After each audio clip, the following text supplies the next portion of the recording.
Hello friends, welcome to all. Myself Vishal Jogidas. Today we will discuss about speed control of induction motor.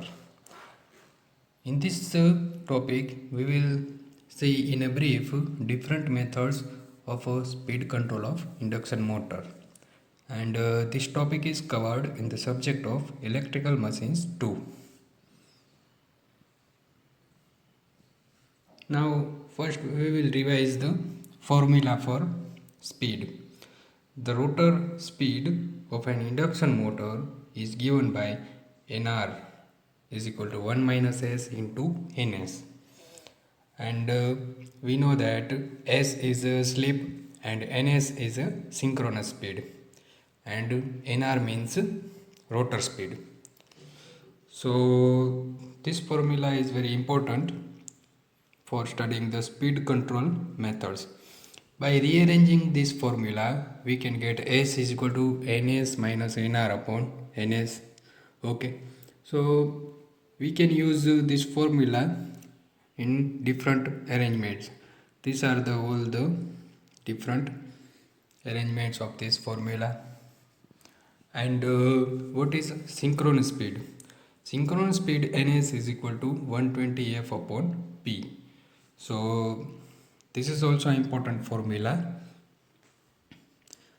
and by putting this ns value of ns in the above formula, we get nr is equal to 120 f upon p into 1 minus s. And we already know that f is the frequency, stator frequency, and p is the number of poles. So these two factors are effective for speed control of induction motors. From the above equation, it is clear that the motor speed can be changed by changing the frequency.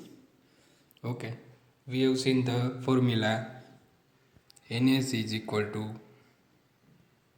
120 F upon P. Okay, so by changing this frequency, we can change the speed. So one method is by changing the frequency. Another method is number of poles. By changing number of poles. See, here we can see the number of poles is inversely proportional to speed. It means by increasing the number of poles, we can decrease the speed and vice versa. So these are the things. Another one is slip. By changing slip, we can change the speed. Okay. The main methods for speed control of induction motor are as follows. One method is stator voltage control. Another one is supply frequency control. Then controlling the number of stator poles. Then rotor resistance control. And last one is V by F control. It means voltage and frequency control. Out of these methods, the method of rotor resistance control is used in slip ring induction motor. This method cannot be used for squirrel cage induction motor. So rotor resistance control is only used in a slip ring or wound rotor induction motor, and rest of other methods can be used for synchronous motors. Now we will see briefly different methods of speed control. First we will see stator voltage control. For this purpose, we have to revise the torque formula for torque. And we know that torque is proportional to S into E2 square into R2 upon R2 square plus SX2 square, Newton into meter. That is the unit of torque, Newton into meter. So this is the formula for torque. Okay, and in this formula we know the different terms. S is equal to the slip, E2 means rotor EMF, and R2 is the rotor resistance, X2 is the rotor reactance. So in this case, E2 is the rotor induced EMF at standstill, and supply voltage is whenever the supply voltage is E1, at that time the induced EMF in rotor will be E2. So E1 is directly proportional to E2 is directly proportional to E1 or V1. So we can replace E2 by V1 or E1. So in this formula we have replaced this E2 by V1. Okay, here we have replaced V1 because both are directly proportional to. So torque will be proportional to S into V1 square into R2 upon R2 square plus SX2 square Newton meter.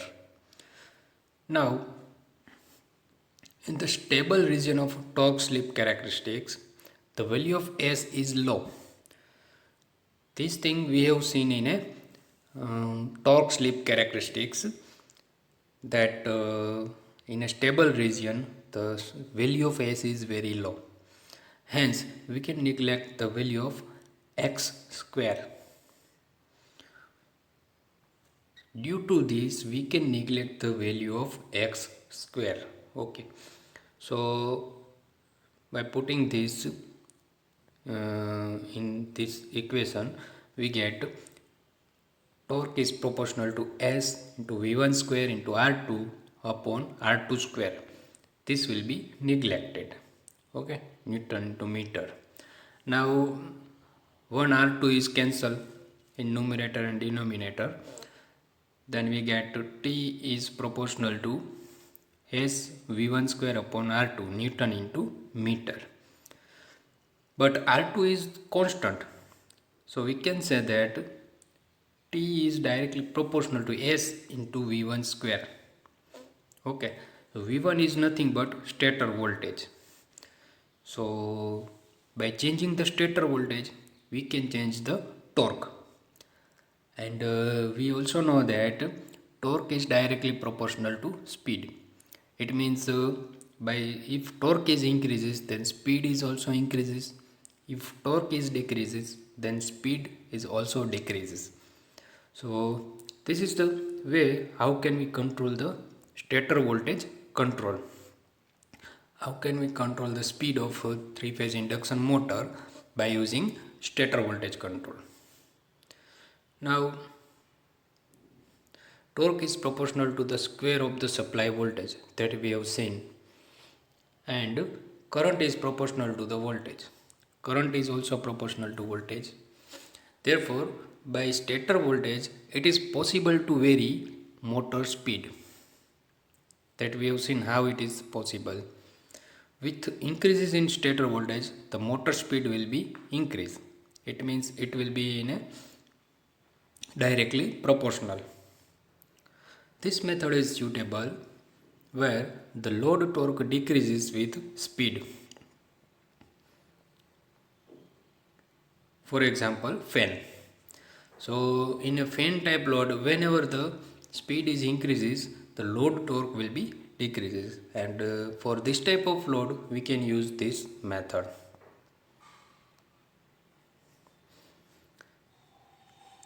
Here we can see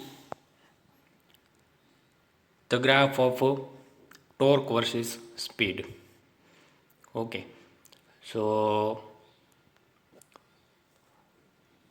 here is we can see three graphs. One is for V1, red graph is for V2, and blue graph for V3. So V1, V2, V3 are nothing but stator voltages. Okay, V1 is greater than V2 is greater than V3. So by decreasing the voltage, there is a decrease in torque also. Here we can see that at V1 there will be torque is this, at V2 torque will be this. So this is the case we can see in a graph. maximum torque changes. Okay, maximum torque is changes. The speed which at maximum torque occurs is constant. It means here we can see that the center one dotted line here is, we can see that we at v1 v2 and v3 maximum torque occurs at same time. Okay, so this is the thing we can see from this graph. Relatively simple method uses power electronic circuit for voltage controller. See, this is very relatively simple method, and which type of power electronic circuit we have to use. See, we have to control AC voltage. Okay, AC voltage given to the stator. So we have to only control voltage, not frequency. So for this purpose we can use AC voltage controller, and AC voltage controller is one type of power electronic circuit used for AC voltage control. So this method is we can use for stator voltage control, and this is suitable for fan type load. Now disadvantages: large speed regulation since synchronous speed. It means the speed regulation will be large. So we can consider this as a disadvantage. So this way we can control the induction motor using stator voltage control. Now second method is supply frequency control. We know the formula Ns is equal to 120 F upon P, and Nr is equal to 1 minus S into Ns. We know these two formulas, and by putting this Ns in this second formula we get Nr is equal to 120 F upon P into 1 minus S. So simply we can say that here is F is in numerator, it means speed is directly proportional to frequency. Okay, the synchronous speed and hence the speed of the motor can be controlled by varying the supply frequency. It is a simple thing. In this table we can see that here is a number of pole, here is a frequency, and we can see the speed. Okay, so if the number of poles are 2 and frequency is 50 Hz, then speed will be 3000 rpm. If the frequency is 60 Hz, then rpm will be 3600. So we can conclude from that when the frequency is increases and the number of poles are same, at that time the speed will be increases. So for 50 Hz speed was 3000 rpm, and for 60 Hz speed will be 3600 rpm. And same we can see for 4 number of poles, so speed will be 1500 for 50 Hz and 1800 for 60 Hz. So this is the case how can we control the speed with frequency. Another method is by controlling the number of stator poles. So this is useful for if we have require only two type of speeds, then we can use a pole changing motor.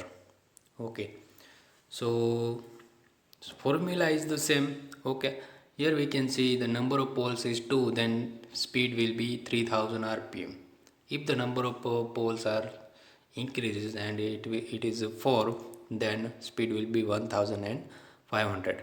So this is the formula, and number of pole is inversely proportional to speed. It means if we increases the number of poles, speed will be decreases. That we can see here from this table. So in simple words we can say that the synchronous speed and hence the speed of the motor can be controlled by controlling the number of poles. Okay, so this is also one method, and it is useful for pole changing motors. This method is used in a pole changing induction motor. Now, next method is speed control with rotor resistance. See, we have already mentioned that this method is useful for slip ring induction motors, and this method cannot be useful for synchronous motor because there are no slip rings. So here is the slip ring is compulsory for this method because we have to connect external resistance with these slip rings. So this method is useful only for slip ring or wound rotor induction motor. Here is the formula for torque. Okay, so we have defined this formula. Torque is equal to 3 into R into Vs square upon S into omega S in the bracket Rs plus Rt upon S square plus Xs plus Xt square. So this formula can be derived from equivalent circuit, and by considering the resistances and reactances of stator and rotor side, we can find this formula. And here we can see the circuit arrangement. Okay, here is the slip ring motor, slip ring induction motor. Here we can see 3 slip rings, and 3-phase supply is given to the stator, and here we can see the variable resistance is connected with 3 slip rings. This arrow indicates variable resistance. So this resistance is known as rotor resistance, and it is externally connected with slip rings. Now here we can see this. See, by changing the rotor resistances, we can see the different types of graphs are there. For R2 it will be here. For R2 dash the graph will be this. For R2 double dash and R2 triple dash. So this is the characteristics how the torque is. It is known as torque speed characteristics. So this method is useful for wound rotor only. We have already discussed this. Speed is decreasing. See, we can say that as the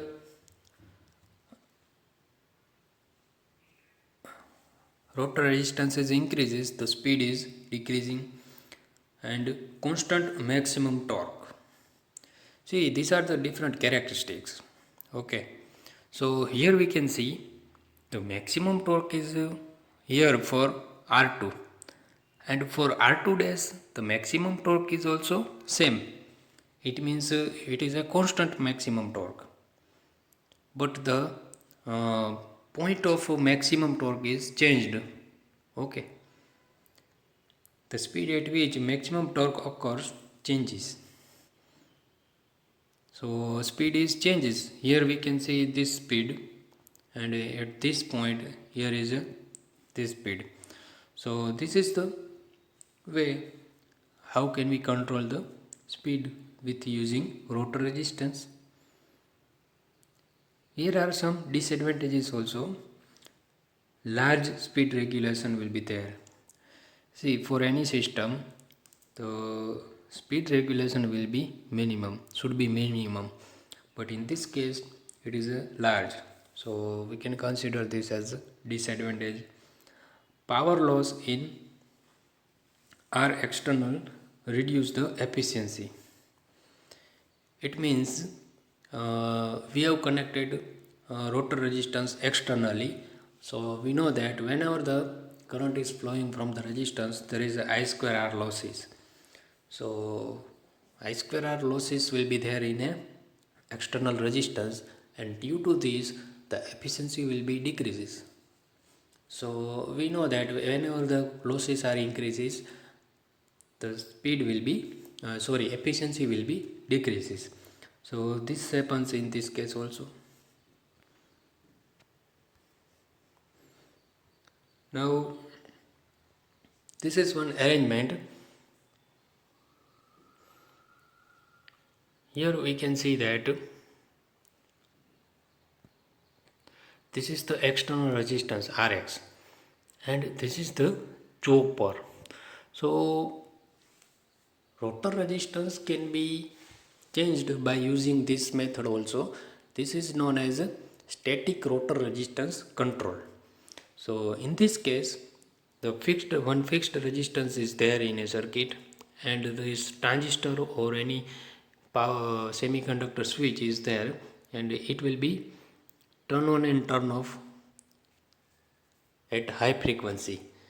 And so whenever the switch is on, there is a resistance Rx in the circuit. Whenever the switch is off, the Rx is removed from the circuit.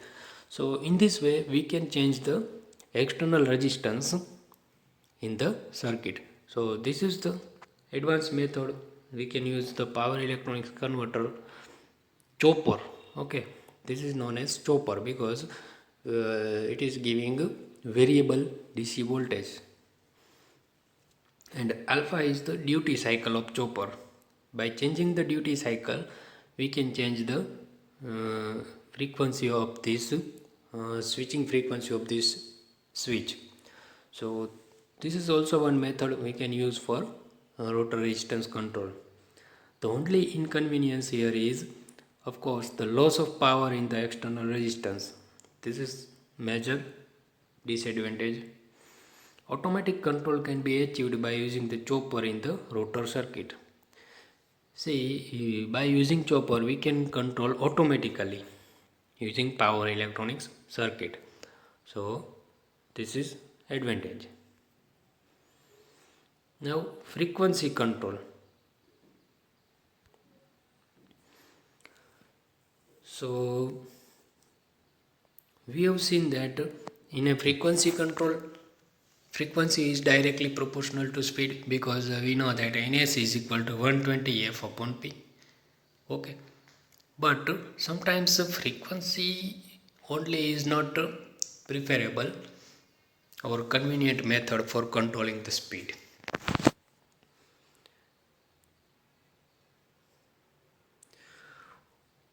One can see that the rotor will rotate at speed slightly lower than the stator frequency. Hence, a speed control is achieved when the stator frequency is changed. Okay, and this is the formula we have already seen earlier. Okay, this is the formula for torque. So here is a graph. Okay, and torque speed characteristics for different frequencies. If we want to have both speed control and still maintain a high torque, the maximum torque at base speed is given by, see, this is given as the maximum torque. T maximum is equal to 3 into Va square upon 2 omega b into xs plus xr. This is the formula for maximum torque whenever speed control is maintained. See, T maximum base remains constant. In this region, the control is done by the voltage, maintaining the flux at its maximum. It means we have to control both voltage and frequency.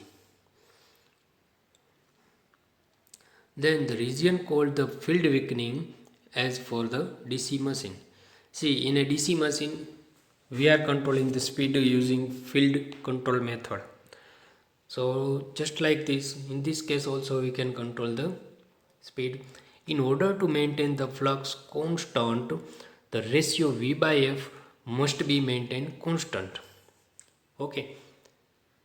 See, if we are controlling only frequency, then flux will be not constant. Flux will be varying or changing. But if we have to maintain the flux constant, then we have to change the ratio of voltage and frequency.